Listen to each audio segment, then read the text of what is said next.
Est-ce que le PSG a une chance de se qualifier mardi en Ligue des Champions à Anfield contre Liverpool? Objectivement, je pense que non. Plusieurs choses qui me font penser que ce sera pas possible. Déjà, pour que le PSG se qualifie, faut qu'ils nous mettent 2 buts d'écart. Déjà, cette saison, c'est pas arrivé. La seule défaite de Liverpool à Anfield, c'est contre Nottingham Forest et il y a eu que 1-0. On voit beaucoup qui disent que le PSG va nous mettre 3-4-0 chez nous parce qu'ils se basent surtout sur la performance qu'on a fait chez eux. Mais il faut savoir que la dernière fois qu'on s'est pris plus de 2 buts d'écart, c'était en 2022. Donc faut remonter à plus de 2 ans et demi. C'était contre le Real Madrid. On avait pris 5-2. Et faut savoir que c'était la saison la plus désastreuse sous Klopp qu'on avait fait. Pour vous montrer comment on était nul cette saison, on avait fini 5e avec seulement 67 points. Alors que cette saison, elle est même pas finie. Il nous reste une dizaine de matchs. Et on a déjà dépassé le nombre de points. On est à 70. On est premier. En fait, c'est pas comparable. Tu peux pas comparer le Liverpool en forme de maintenant vs le Liverpool malade, la pire version sous Klopp. La deuxième chose qui me fait penser que le PSG pourra pas se qualifier chez nous, c'est que cette saison, Liverpool à domicile marque minimum 2 buts par match, hormis le match contre Nottingham Forest. Donc si on marque ces 2 buts, ça voudrait dire que le PSG devrait marquer 4 buts, donc il devrait y avoir 4-2 pour qu'il se qualifie, hormis des prolongations bien sûr. Donc c'est pour ça, je pense que c'est quasiment impossible pour le PSG de se qualifier. Mais dans le foot, rien n'est impossible. Donc bien sûr, il y a une infime chance qu'ils peuvent se qualifier. Et c'est ça qui fait la beauté du foot. Ah, donc c'est pas la Ligue 1. Donc le fait que Konaté a fait une énorme faute et que Campos et Luis Enrique se sont plaints, toi tu viens, tu bombes et tu dis ici c'est pas la Ligue 1. Moi j'ai qu'une chose à dire, hein. Sachant que toi tu t'es pas mouillé comme d'habitude parce que t'étais derrière les cages en train de te cacher, derrière Konaté, tu t'es pas mouillé, je suis même pas sûr que t'as transpiré. Non. Mais moi je trouve que c'est un manque de respect. En fait ils gazent trop en fait. En fait ils croient. En fait, j'aime pas ce genre de joueurs qui sont pas humbles. S'il avait fait un bon match, j'aurais dit ok, il n'y a pas de problème avec ça. Mais toi, tu as été éclaté et c'est toi qui viens l'ouvrir. Moi, ce que j'ai à dire, c'est que les joueurs parisiens, non seulement par rapport au scénario du match, ils vont avoir 2 fois plus l'écro, mais lui là, réglez-lui son compte. Moi, c'est tout ce que j'ai à dire. Si Paris ne passe pas, il passe pas. Il y aura des regrets, c'est comme ça, c'est le football. Mais rien que pour lui, qui ouvre sa grande boca alors qu'il se cache, lorsqu'il y a un duel 1 vs 1, pensez à lui, les joueurs, s'il vous plaît. Pensez à lui. Ce que j'aime bien dans le foot, c'est que le rectangle vert, il ne ment pas. Et que les gens, dans les soirées de Ligue des Champions, ils allument leur télé et tout le monde regarde. Le monde entier a vu. T'as vu? Rassure-moi, t'as vu le match de Mohamed Salah? Le meilleur joueur au monde, l'horrible Salah, la terreur Salah, le pharaon, le mec qui fait des serpents des PlayStation, qui peut tout faire. Il a marqué 50 000 buts. Ouais. Je vous les ai dit combien de fois? N'ayez pas peur. Le frérot, il sait pas dribbler. Je le répète encore 800 fois, il sait pas dribbler. Il a 33 ans, on n'est pas en 2017. Il a plus les mêmes jambes qu'avant. On a vu aujourd'hui, hein. Nuno Mendes, il l'a martyrisé. Je sais même pas s'il a réussi une passe au final. Le match de sapeur-pompier qui nous a sorti aujourd'hui, fallait le faire. Lui, son truc, c'est pas les dribbles. Lui, vas-y, dans le dernier tir, à la limite, vers la 70e minute de jeu, ça peut être intéressant. Tu lui négocies un penalty, ok. Et à la dernière passe aussi, c'est intéressant. Lorsqu'il est proche de la surface de réparation. Mais ça s'arrête là. Il va pas venir te faire des serpents des PlayStation, te dribbler je ne sais pas quel joueur pour venir marquer. Quand il dribble lui, c'est qu'il a des comptes favorables. J'ai dit les gars, on n'est pas en 2014 et même en 2014, je sais même pas s'il savait dribbler. Parce que lui, son truc à la base, c'est la course lui. C'est l'athlétisme, tu le mettais sur une piste d'athlétisme, il courait. Tu fais un relais vitesse, il va gérer ça. Tu fais du triple saut, il va gérer ça. Et les dribbles, c'est pas pour lui. Son truc, c'est le décalage tir. Mais bon, voilà. Quand je vais parler, vous allez dire je suis un hater. Oui, je suis un hater, j'ai soloqué Mohamed Salah, mais je dis la vérité. Je vous avais dit, hein, n'ayez pas peur, n'ayez aucune crainte. C'est pas ce joueur-là que vous pensez, c'est pas cette terreur-là que vous pensez. On n'est pas en 2018. Maintenant, je réclame des excuses. Voilà, je réclame des excuses. Tout le monde l'a vu, de toute façon. Mohamed Salah ne correspond pas au profil recherché par Luis Enrique et Luis Campos. Regarde ce que t'as fait. Regarde ce que t'as fait.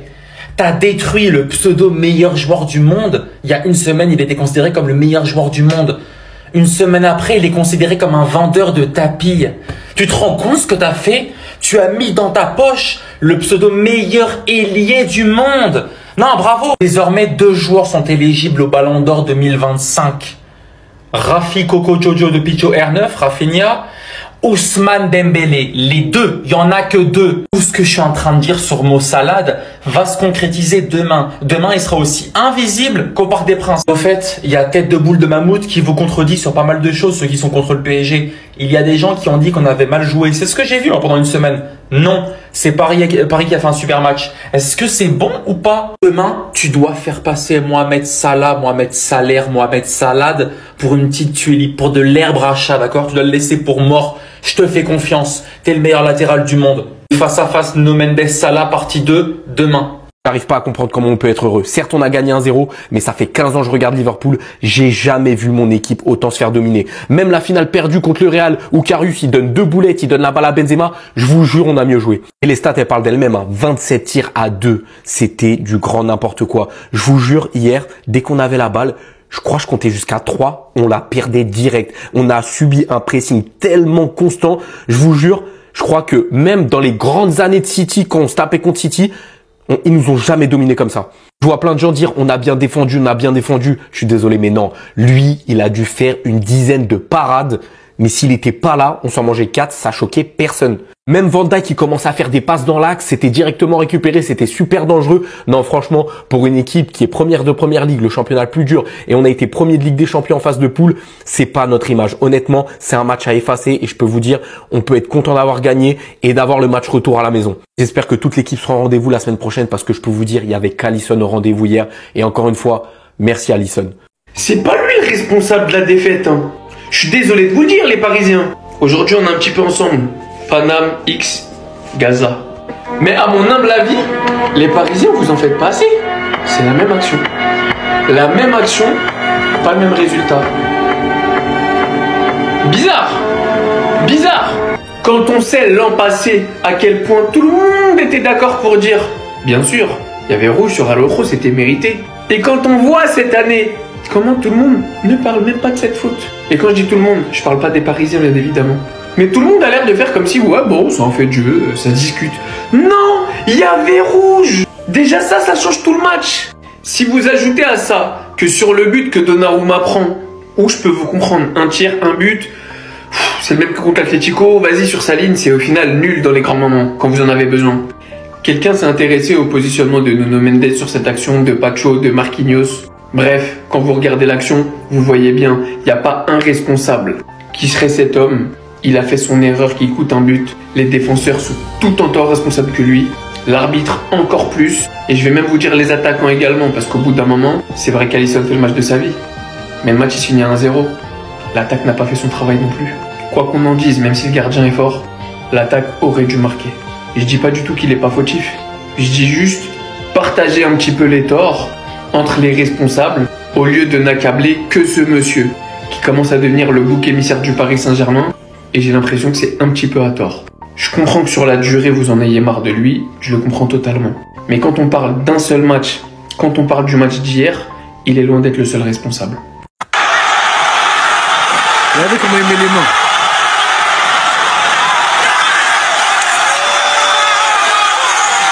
C'est le moment. Paris Saint-Germain, por favor.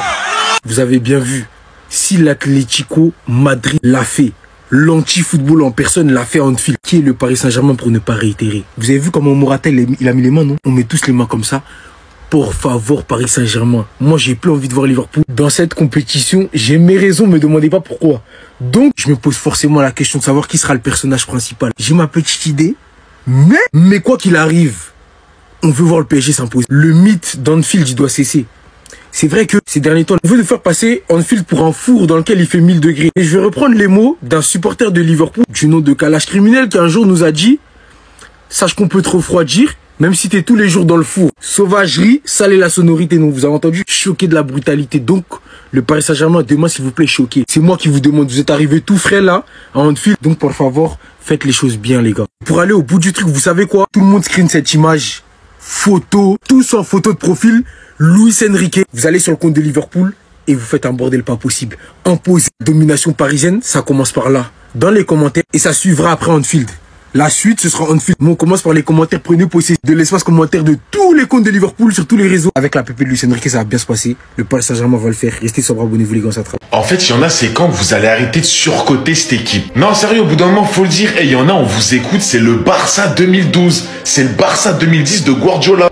Ils sont pas imbattables, dosés. Genre, il y en a pour vous là, c'est impossible que le PSG aille à Anfield et qui gagne. Genre, c'est impossible. Mais les gars, faut doser. Et moi, je veux bien Liverpool. C'est une des meilleures équipes d'Europe à l'heure actuelle. Peut-être la meilleure si vous voulez. En tout cas, à mes yeux, c'est pas la meilleure. En tout cas, des matchs que je vois, c'est pas l'équipe qui m'impressionne le plus. Il y a quand même le Barça. Mais faut arrêter la zumba autour de cette équipe, les gars. Déjà, ils vont te faire un match au Parc des Princes qui est catastrophique. Ça, là, on l'a pas vu du tout dans tout le match. Alors oui, il y en a, ils vont me sortir l'argument de oui, ils sont allés au Parc des Princes juste pour jouer. Ils ont laissé la balle à Paris. Ils ont voulu jouer en contre-attaque. Ils ont mis le but à la fin. Ils sont contents.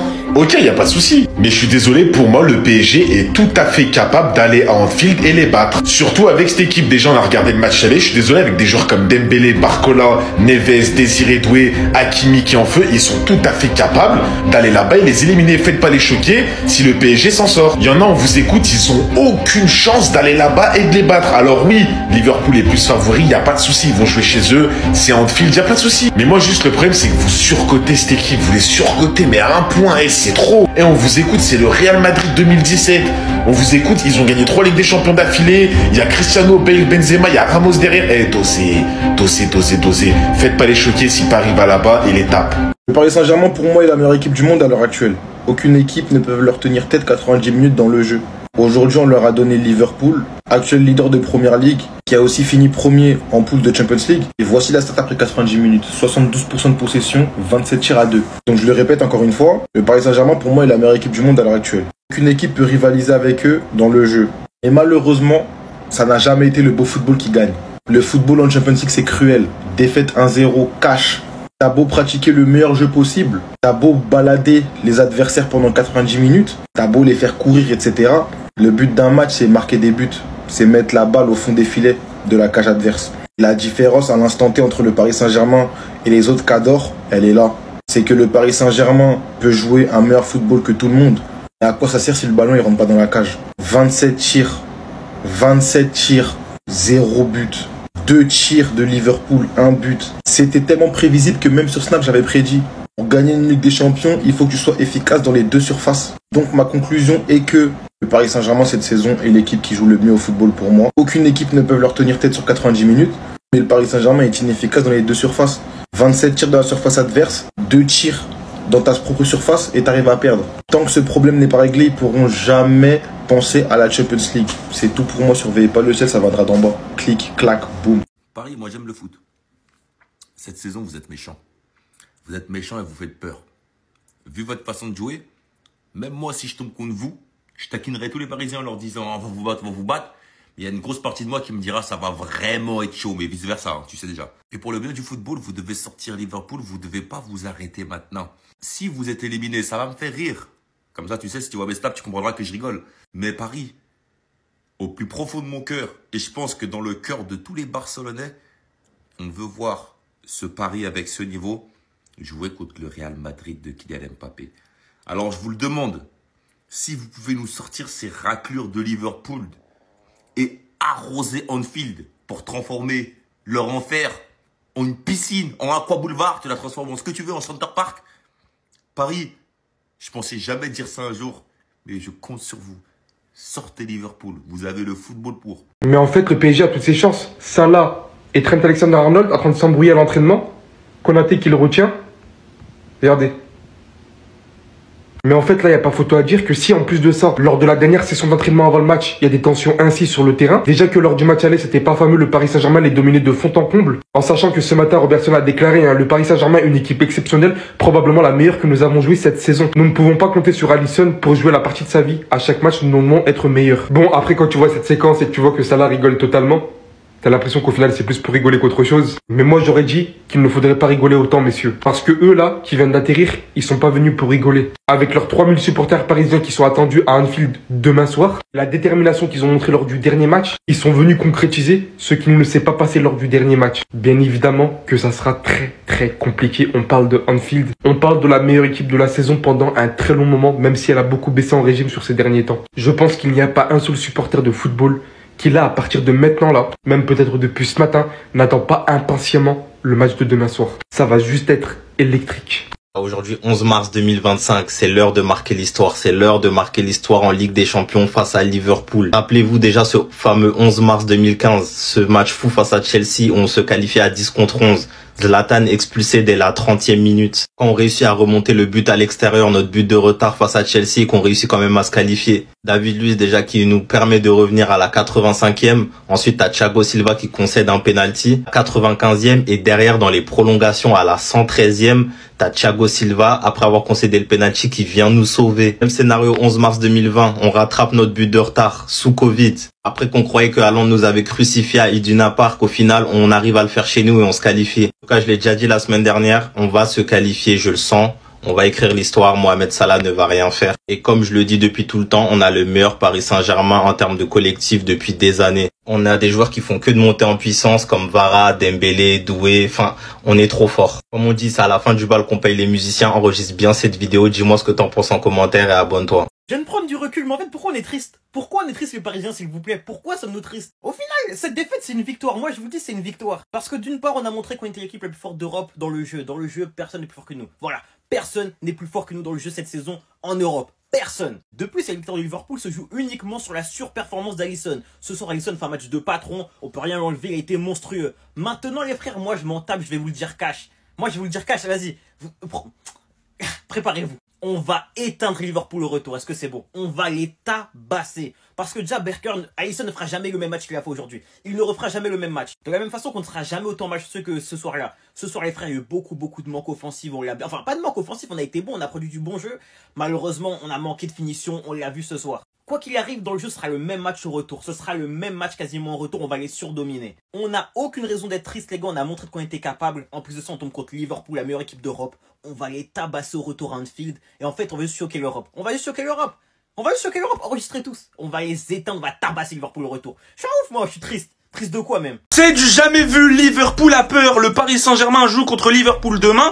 Et les Reds ont peur. Je sais pas si vous avez vu les déclarations, mais Liverpool se chie dessus. Pour commencer, il y a Diogo Jota qui parle du match aller. Et comme quoi les gens se trompent. C'était le match le plus difficile de la saison pour nous. Ce n'était pas notre intention de jouer comme ça, mais on a fini par le gagner. On peut même continuer par les propos d'Arne Slot qui a dit « Il y a des gens qui ont dit qu'on avait mal joué. » Non, c'est Paris qui a fait un super match. Il a aussi dit qu'avant, Luis Enrique avait Xavi et Iniesta au Barça. Aujourd'hui, il a Vitinha et João Neves au PSG. Et c'est la réalité, c'est un milieu de terrain qui est incroyable. Tout ça pour vous dire que Arne Slot et ses joueurs ont peur du Paris Saint-Germain et se rendent bien compte de l'ogre qu'ils ont en face d'eux. Le Paris Saint-Germain aujourd'hui fait peur. Ils l'assument volontiers. Au match aller, c'est le Paris Saint-Germain qui a imposé le rythme. C'est le Paris Saint-Germain qui les a choqués.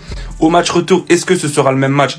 Sans doute pas. Mais aujourd'hui, le constat est clair, le PSG est au-dessus. Moi, ce que je vois dans ces propos-là, c'est une forme d'intimidation et de peur. C'est ce que je vois en tout cas. Maintenant, nous, on va y aller mardi. Donc demain, et on verra ce qui va se passer. Mais en attendant, allez Paris.